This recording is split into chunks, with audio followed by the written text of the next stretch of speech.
I was getting very frustrated in a role that I had. I felt like I wasn't fulfilled. I wasn't being utilized. I felt like my skill set was being kind of forgotten about because I'd, been in the job that I was doing for so long and I wasn't feeling challenged.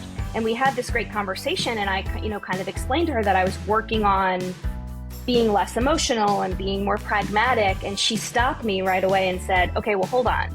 Don't remove the emotion completely because that's where you get your fire. Welcome to Sincerely Future You, a podcast that helps ambitious women like you make decisions today with the future you in mind. Hello, Hapsters. Welcome to the show. And as it's been kind of a theme for the past couple of weeks, every other week, we've been leaning more into having some guests on the show because while I know that you love to listen to me and the insights of my weird brain, I think that I want to continue to bring you perspectives that really reinforce what we teach on this show.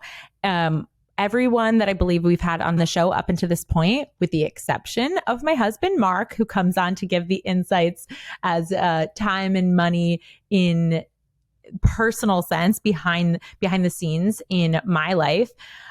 We are going to have someone on the show who is actually not an entrepreneur, but really has an entrepreneurial spirit and a lot to add when it comes to how can you show up and really be thoughtful about the value that you have to add to the world, to your industry, and bridge the gap between who cares, like what parts of you and what parts of your experience and your history matter and are helpful to you and your success, and what parts can we kind of just discard, like your GPA when you're 40 years old doesn't need to be on your resume. Okay, so let's, without further ado, introduce our guest today, Erin Moody. So Erin, welcome to the show.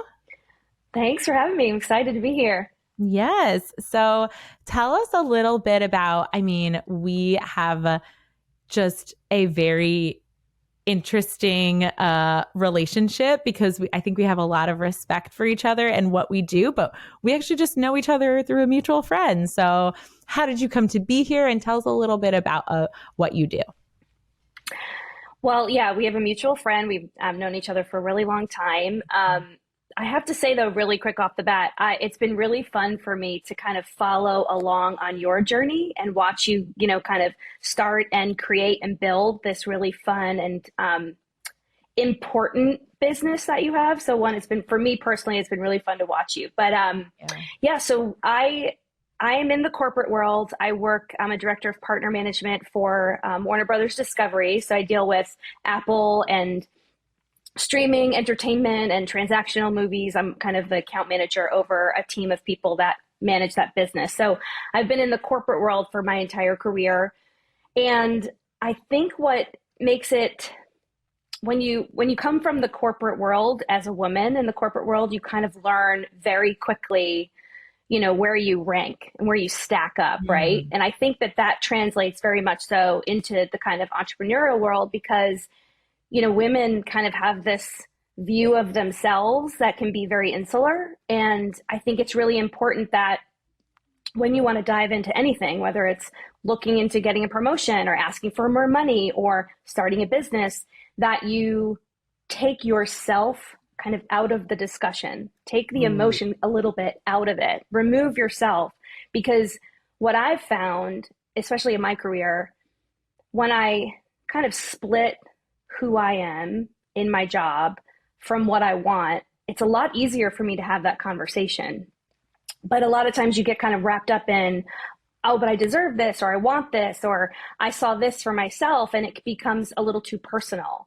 So I think that when I've been successful in these kind of discussions that are maybe a little bit harder, when I want a promotion or when I want more, or when I'm feeling unfulfilled, I do try to kind of separate the discussion from myself. I treat myself as almost like the business I'm negotiating for. Yes. Because it's easier to represent a business than it is to represent yourself. I don't know if that makes any sense. Ooh, I love that so much. It reminds me of what one of the core things that I teach my clients in happening sessions, which is a successful business is simply a math problem minus your drama about it. And so whether you're doing that about your own business or about you as an entity within a corporate business, it's like getting down to the math problem. What are you solving for so that you can just focus on the X variable that is you rather than you and your soul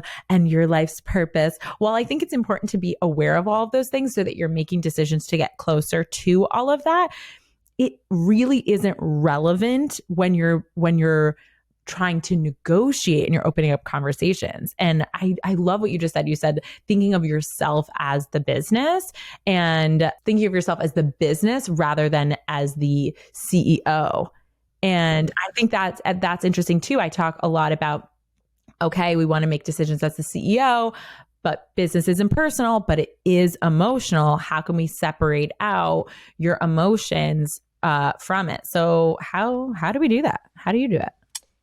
Well, what I do, like I said, is, well, first of all, I do think it's important to separate some of the emotion out because it becomes become too attached to whatever the subject is if you kind of have that emotional. But I will say I had this really awesome previous boss, powerhouse woman. I mean, she's just the person you look up to, and I was so excited to be working for her. Mm-hmm.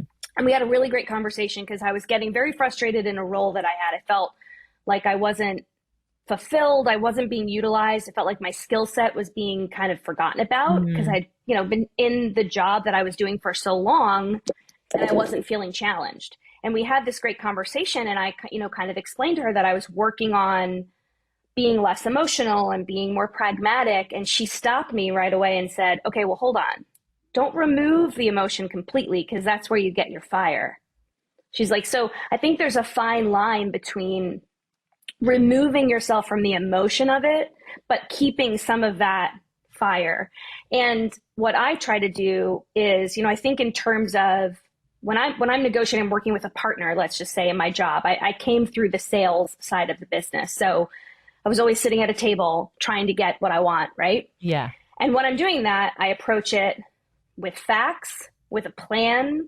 I anticipate the next move. I think through the conversation and the different ways the conversation can go. So I'm prepared with an answer. Mm-hmm. So I do the same thing when I'm asking for more money.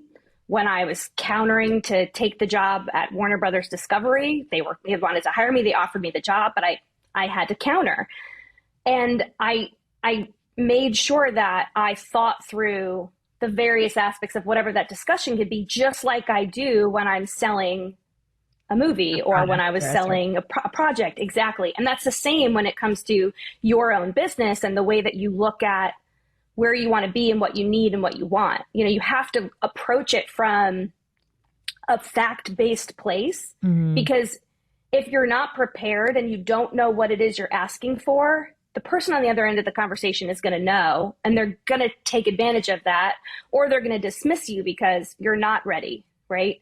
So it's easy to get so excited about the idea or the job or the prospect or whatever it is, but use that excitement to fuel the facts behind whatever it is you're asking for and be ready for whatever the conversation, might be. Like think through what the questions might be or what the opposition might be and how you can kind of work around that. Yeah. Like rejecting the objection off the bat. I know I also come from a sales background. So sometimes I just think that some of this is like common sense because I was raised in a sales house. I say my dad taught me how to sell my bedtime. Like that was an actual conversation that we were having when I was 7 years old. So it's really ingrained in me. But I think that now, as an entrepreneur, I always think of my most important client as myself. And I think before you can go out and sell your audience or sell your team, or let's say you're making a shift in your business and you're going to change your offer. Like I went from one-on-one to group and I got so good at selling, not just my audience, but myself, and why one-on-one coaching was the best way to get your results, that then when I was moving to group, I had to sell myself on how and why group coaching was the best way to get your results. And now I've done that work so much behind the scenes that truly I believe it. And now I'm like, I don't even know. I think I might get rid of one-on-one coaching altogether because I feel like group, it has so many pros. And so I agree, when you have this skill set, whether it's in corporate and or entrepreneurship, how can you think in a way that is results oriented and reverse engineer it? Thinking about it in terms of those, what are the variables and what is the math? And then once you believe in something, that's what your thoughts are, what create your feelings. And when you believe in something really deeply and you're not trying to show up, you have this belief and you have this doubt, but you're trying to say all the things that you think are the right things with a feeling that's not aligned, it's not going to come out the way that we want. So we just need to find that aligned, what I call model, where your thoughts are actually creating the feelings that are going to be useful to drive the actions to create the result that you want. And I think a lot of times too, which I 100% agree with that, if you even think about your personal life, when you're, giving advice to your friend about something personal, it could be a relationship, it could be money, it could be their job, you represent them so much better, right? You provide guidance that's much more objective. But if you were to reverse that and try to tell yourself those things, it's the lens is skewed and the discussion is different, and we don't always represent ourselves the way we really should. And I think that, and by we, I mean, women, right? It's yesterday was Pay Equality Day, right? That was the day where we finally reached the same amount of money that it takes a man to earn in a year, right? So that's happening constantly because women have been taught to wait for what they deserve. So this happens everywhere. I mean, across all businesses, you wait for your boss to tell you you're doing a good job. And because you're getting that accolade, you're thinking, oh, well, that must mean that I'm going to be up for a promotion. It doesn't work that way. Men are more successful because when they see something they want, they've been taught to go get it or ask for it. And if they get no, they're like, okay, next time. But a woman, it's like, it could be devastating if you ask for what you want and then you don't get it. So we as women in any industry need to get more comfortable asking for what we think we deserve and being okay if we don't get it right away. I was trying to get promoted. This is a number of years ago. I felt that I deserved a promotion. I'd been doing the job for a very long time and doing it very well.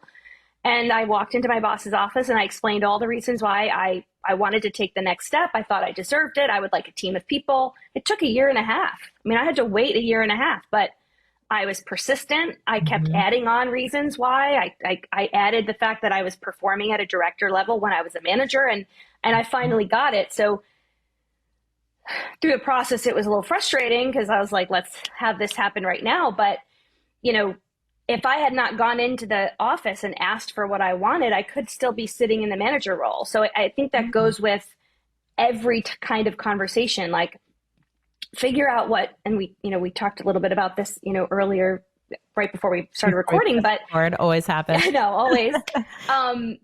If you don't know what you bring to the table, what your value is, then you can't ask for more or what you think you deserve. So there's a lot of work that needs to be done behind the scenes with yourself to say, well, what is it that I deserve? What is it that I want? And if you don't do that work, you can't ask for it. You just can't. Yeah, I think this is a good question for people to ask. So for you in your life, even though you have not, to correct me if I'm wrong, you haven't owned a business before?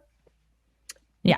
Okay. You haven't owned a business, but you have had kind of roles in other people's entrepreneurial journeys. I know your husband, not that it's entrepreneurial, but almost intrapreneurial within the government, was running for office, and you were a major part of that campaign, as well as our mutual friend. Actually, Erin was kind of an angel investor for this project. And it struck me in such a way. I've had this happen twice where you and another person was in a position where you understood and you saw the talent of someone that maybe just needs access to funds to be able to launch into what they really need to be able to do. And one of the things that also came up for me when you were talking about why women don't ask for more money in the raise is that we have such a complex historical relationship with money, and that we maybe associate money and our value and our self-worth in a way that men don't.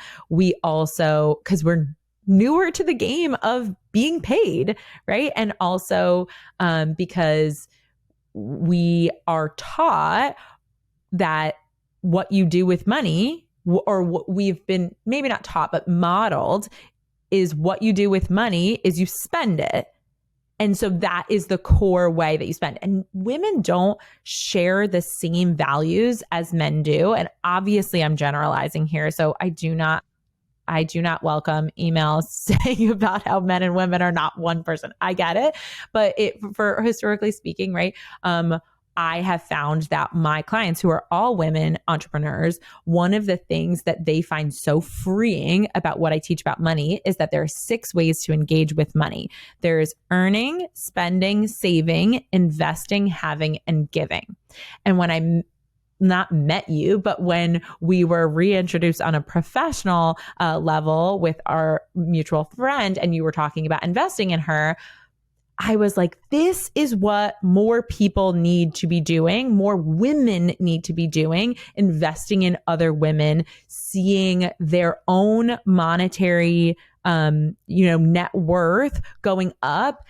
What that means is not just that they're going to have a fancier life or more money in the bank account, but that they have more opportunities to elevate other women, to give back, to invest in things that matter, to skip over institutions like, the government or the school systems, or, right now I'm having a whole battle that, oh, Hapsters, an episode is coming on education and how our educational system is helping and or like has course corrected in the other direction, and is also not giving our kids tools to like self-advocate.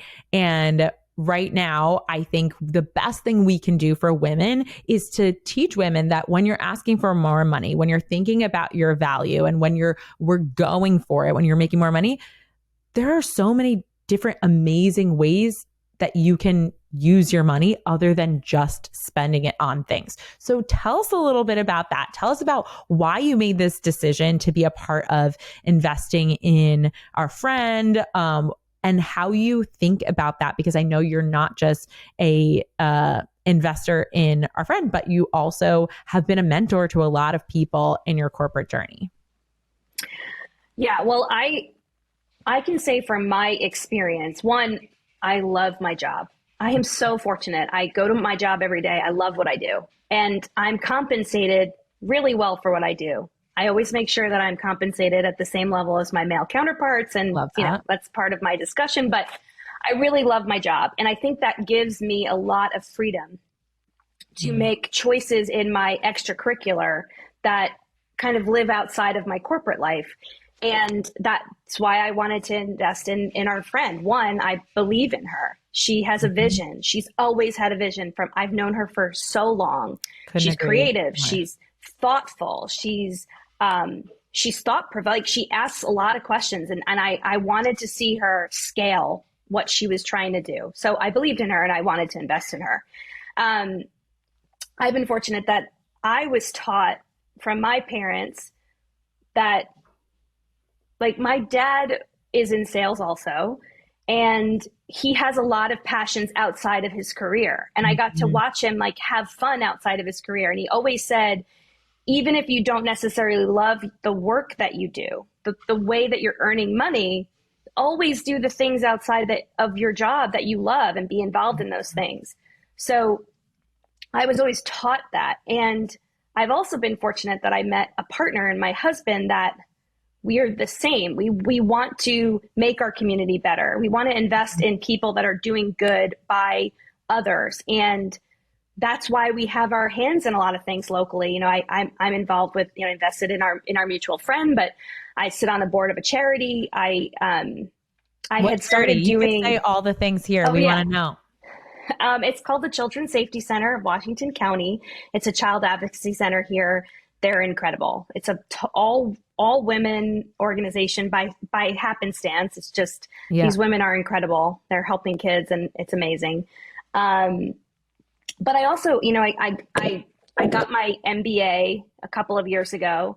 Um, Back when I was feeling unfulfilled, I was a little bored, so I was like, "Oh, I'll just go get my MBA." That's what people do. Um, I'm like, come get coaching instead. It's cheaper and it's Probably a lot more self-improving. fun. More fun. Um, but yeah, so I got my MBA, and I used what I learned in that course or the program to help some other nonprofits locally. So I've gone out and sat down with a number of nonprofits and just offered my expertise and what I've learned being in the corporate world and how to kind of apply corporate practices and process and strategy to, a number of nonprofits here locally. So for me, my passion, again, I'm fortunate. I love my job. It's so much fun.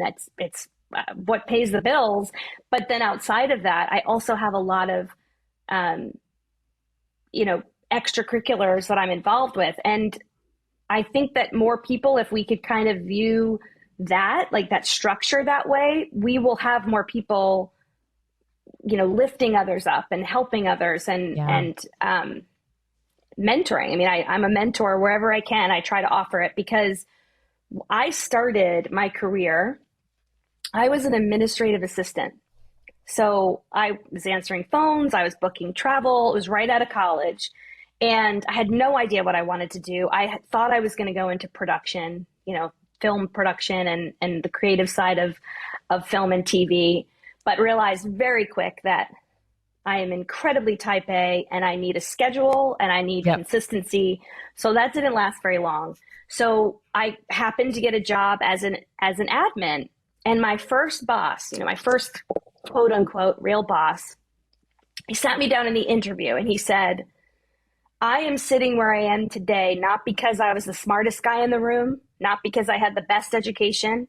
He's like, I had really great mentors in my career. And they've always taught me, if you want to, go far, find a mentor that will coach you. And then when you get to where you're going, along the way, make sure you're also helping others do the same. So he hired me, not because I had the skills, because I certainly did not. I mean, I had my GPA on my resume and I had all my extracurriculars because I had not had a job. Like, I was a terrible applicant. I'd never been an assistant. So he gave me the job because he wanted someone that he could mentor. And in the interview, he said, give me 2 years as my assistant, and then we'll sit down and we'll talk about where you want to be, what you want to do.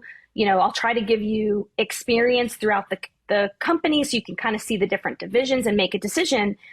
4 months into the job, he called me and said, all right, I'm going to give you this job instead. He's like, you're going to get bored. I see a lot of talent in you. And he was my first mentor.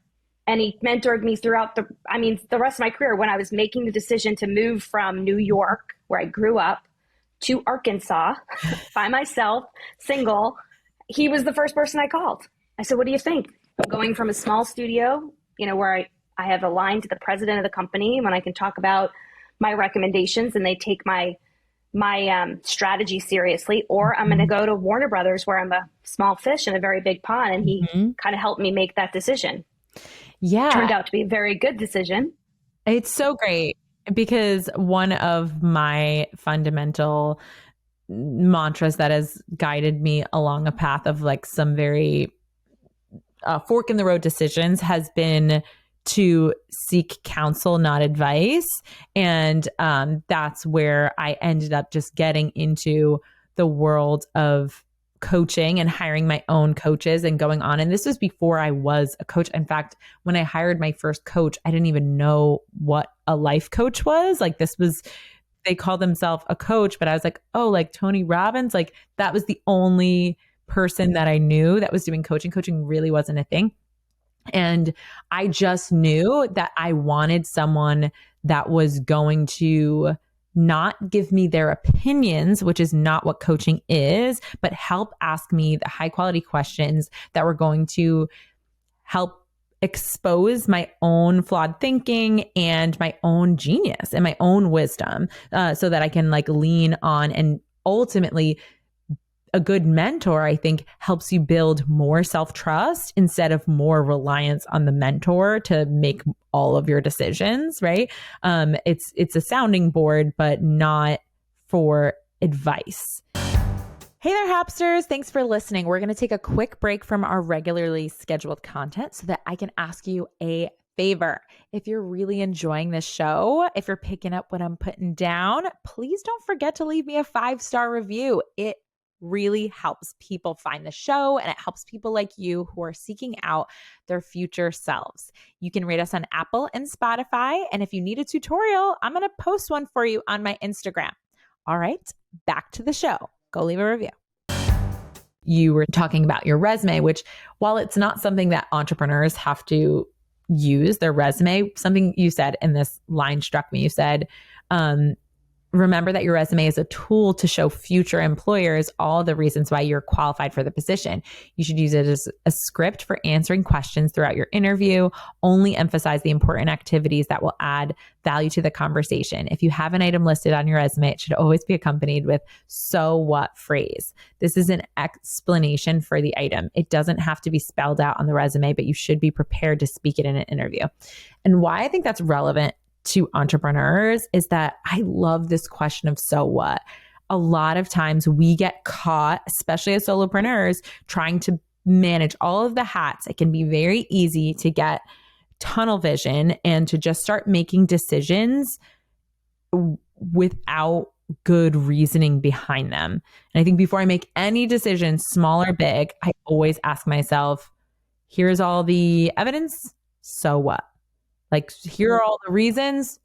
So what? Is that reason a good enough reason to make a decision?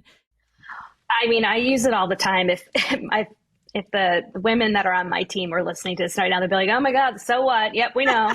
But I use it everywhere. Yeah. Everywhere. It a lot of times, especially in a discussion where you're selling something. And if you're an entrepreneur, you're selling your business, you're selling yourself, right? Mm-hmm. It's so easy to be like, oh, and then I did this, and I'm going to do this, and I'm going to do that. And if you can't justify, and I say the so what of the discussion or that point, that it's not important enough, right? You're creating noise, you're creating confusion, you're diverging from the point. If what you're about to say is so important that you can justify the reasoning behind it, then it's worth the discussion, it's worth the exploration, it's worth the energy. But if you're just throwing words in to beef something up, then you don't have enough planned, or you don't have enough thought that was put into whatever it is you're working toward. Mm-hmm. I use it every day when preparing presentations for my customers. We're constantly saying, we have coming out soon. Shazam is coming out. I mean, obviously everybody knows Shazam, but what are we trying to get them to do? If we're trying to get them to feature Shazam, we need to provide them with the so what of why. Well, so what? Okay, Zachary Levi's in it. It's getting some buzz. It's really cute. It's family friendly. There's not a lot of family friendly content. So we will look at the discussion and say, well, why is this point or this phrase or this sentence important? If it's not important, if you cannot answer that question, take it off. It's creating noise and it's not helping you in the end. And what I've found is the earlier you are in your career, the easier it is to add a lot of noise, because you feel like you don't have either, and this goes back to the resume piece. You don't feel like you have enough experience to justify why you want the job. But what I always remind folks, especially the younger people that I mentor, is I always say, create a master resume. It's just a huge resume, and look at every piece of experience you have and write up what you did and what you learned and what the scope of the job was. And you're never going to include all of that in your actual resume, but it creates a funnel of information where you can look at it and say, I'm going for a sales job, so I need fact-based selling. Oh, this is where I did that. And you can strike out the other things that aren't Mm. important for the sales job, but now you have a plan if you then have to pivot real quick for a marketing job. Right. And that goes back to that so what piece. If the bullet points you're writing underneath the job description don't mean anything, then that a line item isn't going to get you the job. So you need to think of the other things that will get you the job and the experience that you have. And if you're realizing that everything that you have is fluff, then you need to go out and find the experience to then add to your resume. And a lot of times what I say to folks is, if you don't get the job, ask them what you needed. What were you missing? What skill set did you fall short on? And then go pursue that. Take a class, take a course, sit down with a professional, like use the information that's out there to then prepare yourself for the next time.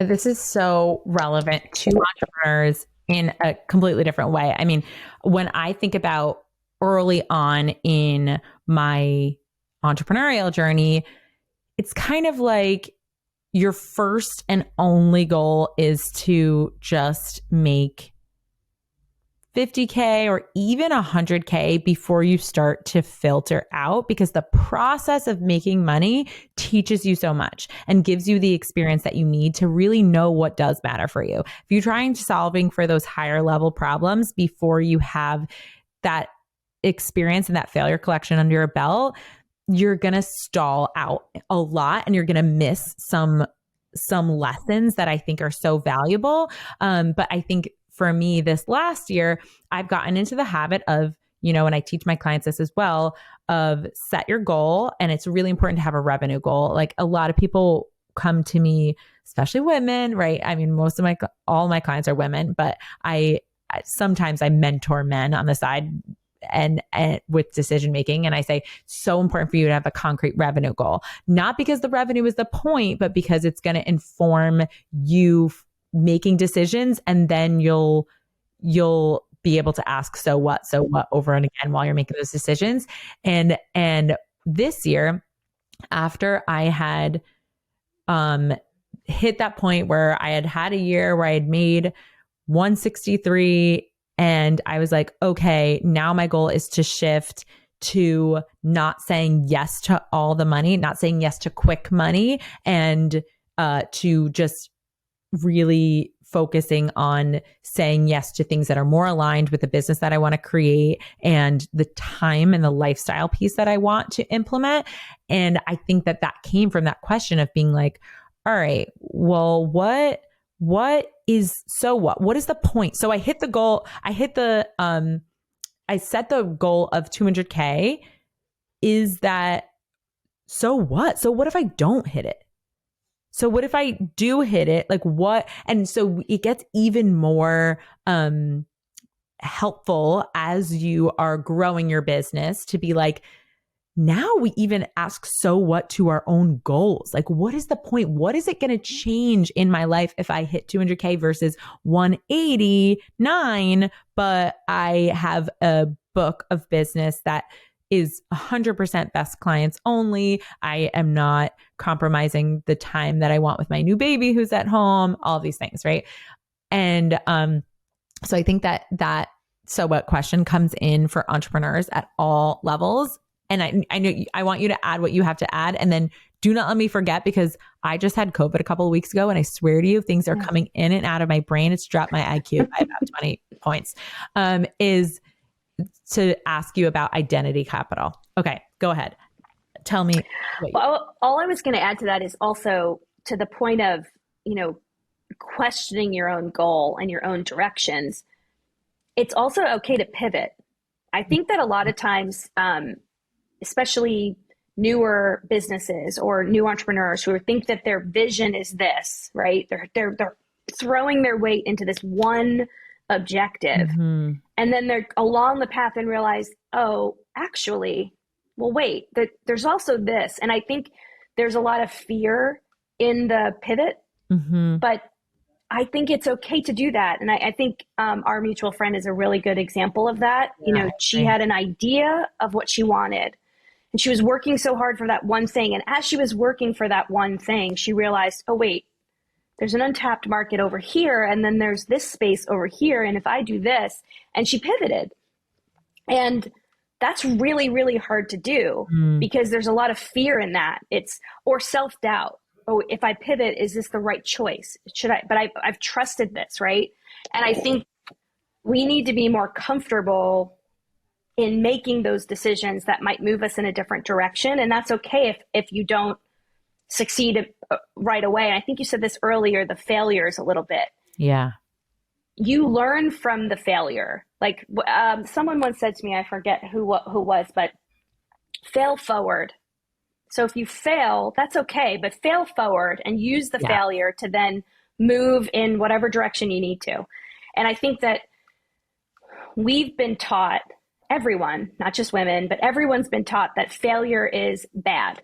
And it's never going to get, you're never going to get anything out of failure. That's like, come on. Everyone needs to fail. If you don't fail, you're never going to find the next thing. I mean, how many failures in our history ended up being discoveries of something even better? So I think it's important too, as you're going on your journey, whatever that is, whether it's exploring a career or exploring a new business, it's okay to fail. It's okay to make the wrong choice. It's okay to say, oh, I want that job. I'm going to go for that job. And you get that job and you realize, oh no, I didn't want this job. That's okay. Use that then to figure out Mhm. what it is you actually want to do. Use the failure, if you will, to springboard you forward because you don't get anywhere if you're not learning all the time. Yeah, I think that lesson is just, first of all, anyone who listens to this podcast religiously knows Erin is like, oh, you don't know what you just opened up for Jess. Like, failure collection is probably my most like important process that I have my clients do every single month. It's like a worksheet. We go towards failure. It's something that I have them get very comfortable with in the beginning. And I've talked about it and also in the form of like maxing out at the gym. Like as an entrepreneur, it's the point. It's the point of going to the gym, lifting weights is to go to the point of failure. That is what success looks like. And in the corporate world is a little bit more structured similarly to school in the way that they are a little bit more precious with like, oh, you don't want to fail. In entrepreneurial world, you're not going to make it past 1 year of entrepreneurship if you have a problem with failure. So it's like, failure's the name of the game, fail forward, figure out how you can use it.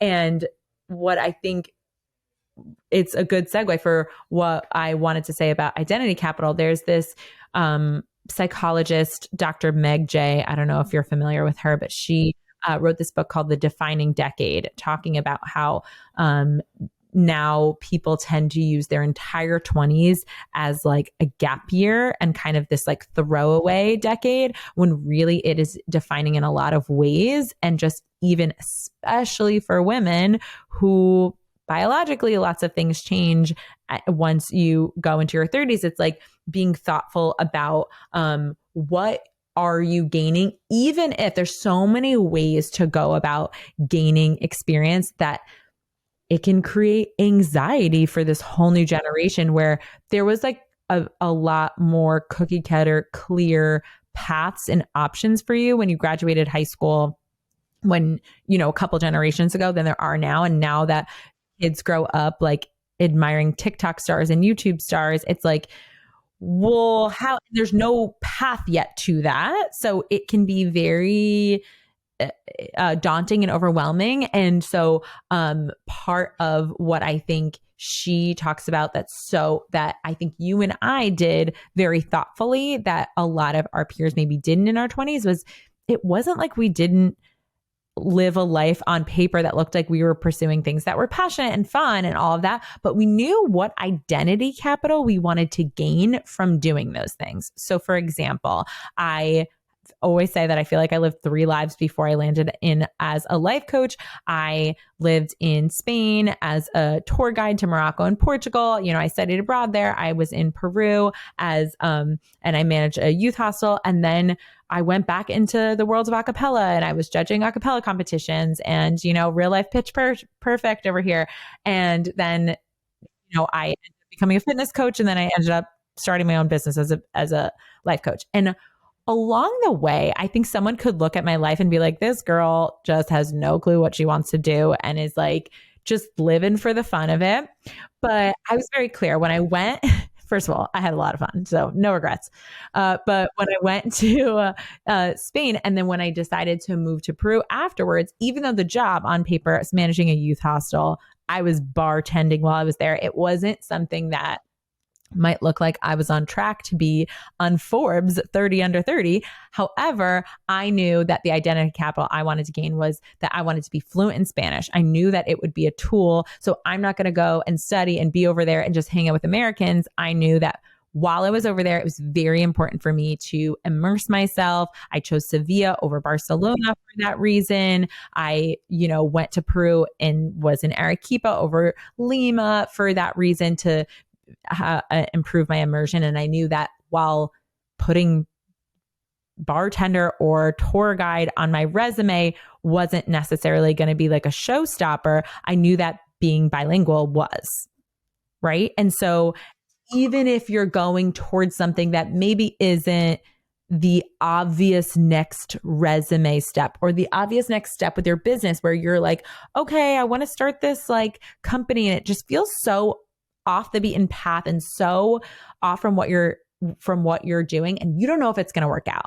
The truth is you never know whether it's going to work out and that's not a problem. But when you're making decisions based on like, I can only make this decision if I know it's going to work out, I think a higher quality question, and we talk about that on the show, is like, what is the high quality question here that's going to guide your brain to look for evidence that's going to be useful to you no matter what, and it's going to help you take action instead of stalling you out. The high quality question is whether this works out or not, whether it ends up in a failure collection or success, what identity capital am I going to gain from this experience?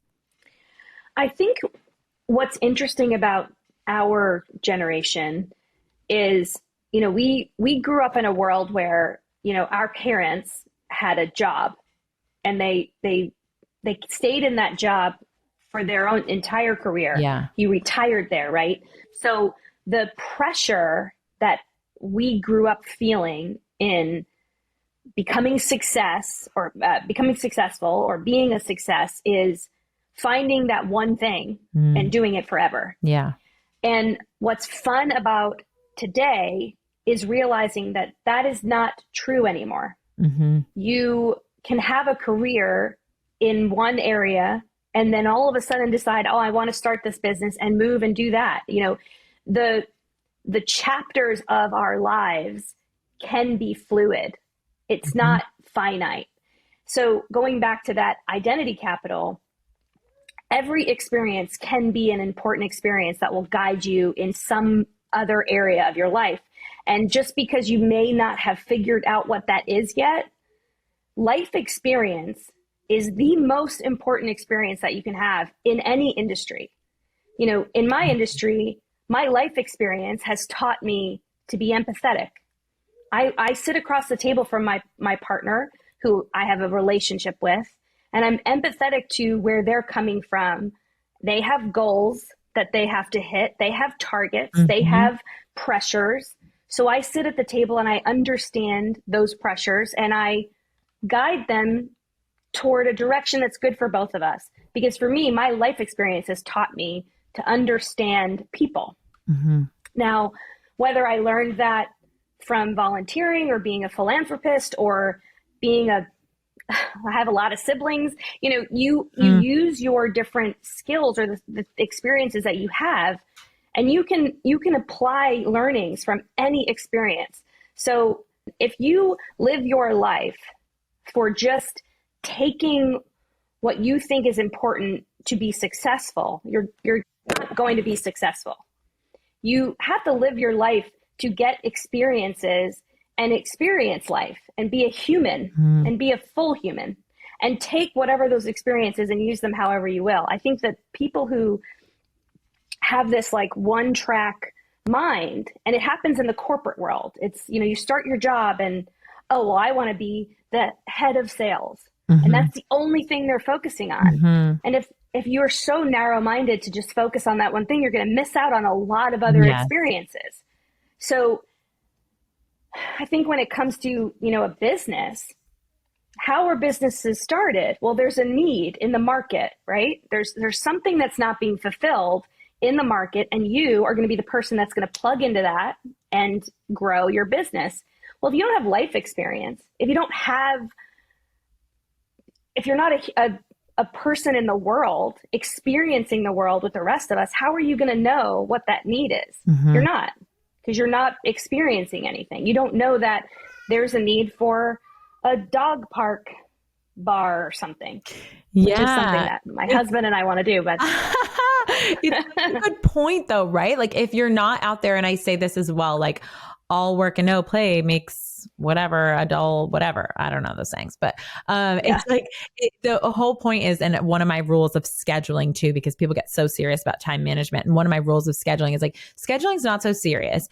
Yes, there are rules to it that I have, but it's like ultimately to me, a schedule is a way of thoughtfully proving what's important to you so that your calendar matches your core values. And if you are working and like fire hosing your audience with why they should buy your stuff, but then you're not being a human and you're not coming and putting yourself in their shoes again of what it's like to be someone that's marketed to, what it's like to be someone that's like in the world with these problems, you start to lose touch, you start to lose perspective, and then you ultimately become an unattractive buy.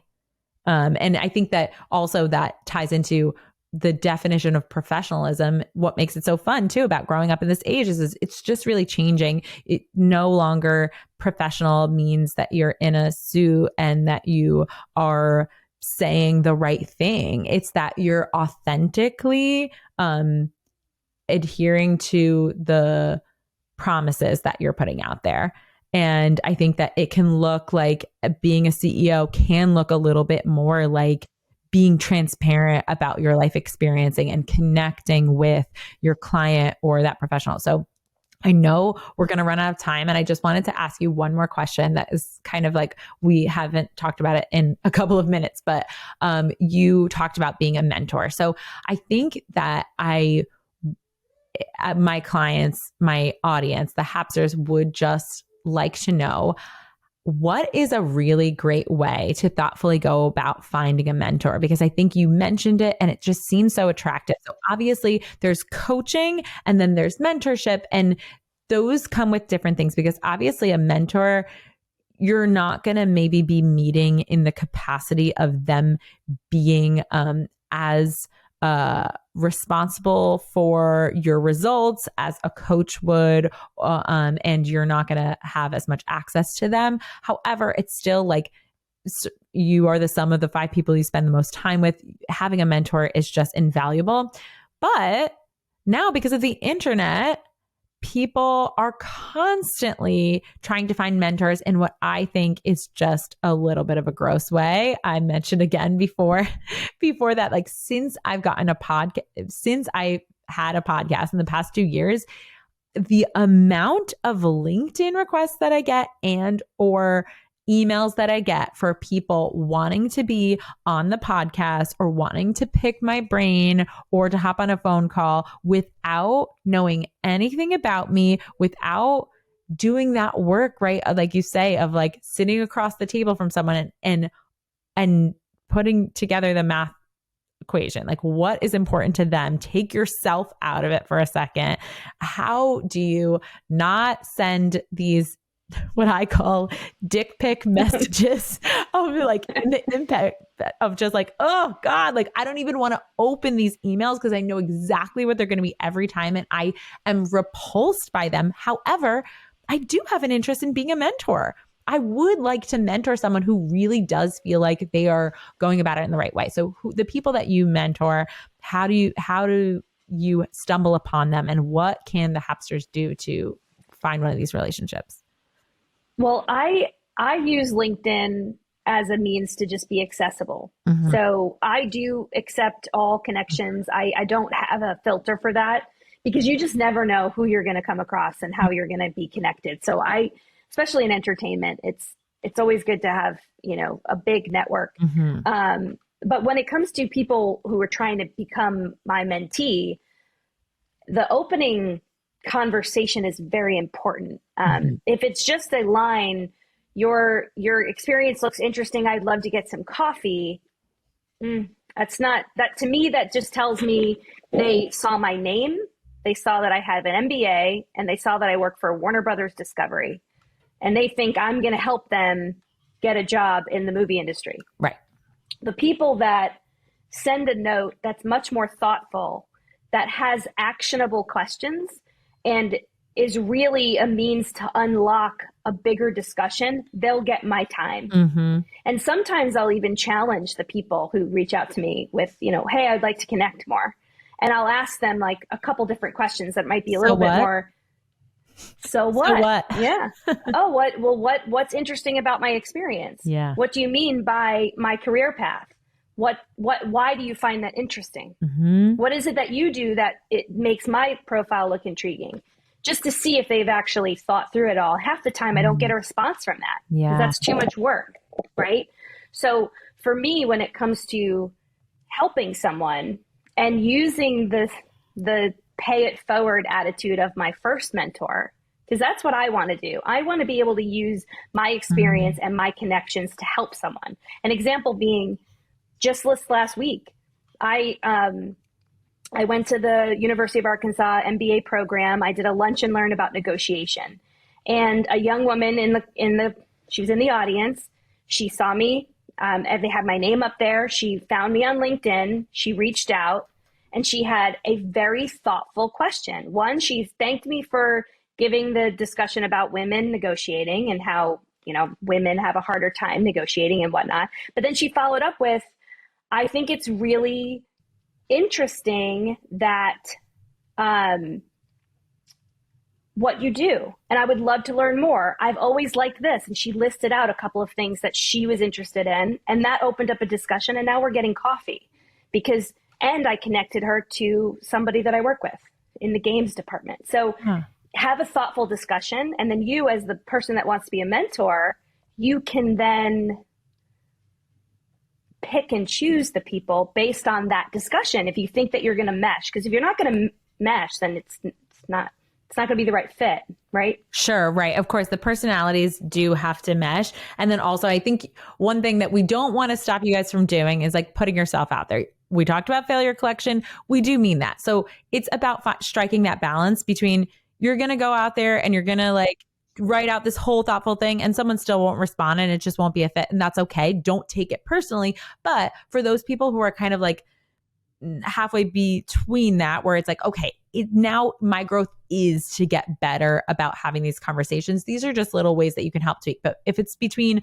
don't message at all and be a perfectionist about it or do it like a little bit better, we'd rather you do it and collect the fail and learn from it. But this is just like our recommendations. Be thoughtful, be specific, warm up the conversation, ask a question that will give them because you don't want your mentor doing a lot of work to just respond to you before they know that it's going to be worth the value. So ask a very easy question that isn't so open-ended, because they have a lot of other priorities and they need to understand that this is going to be valuable to them, right?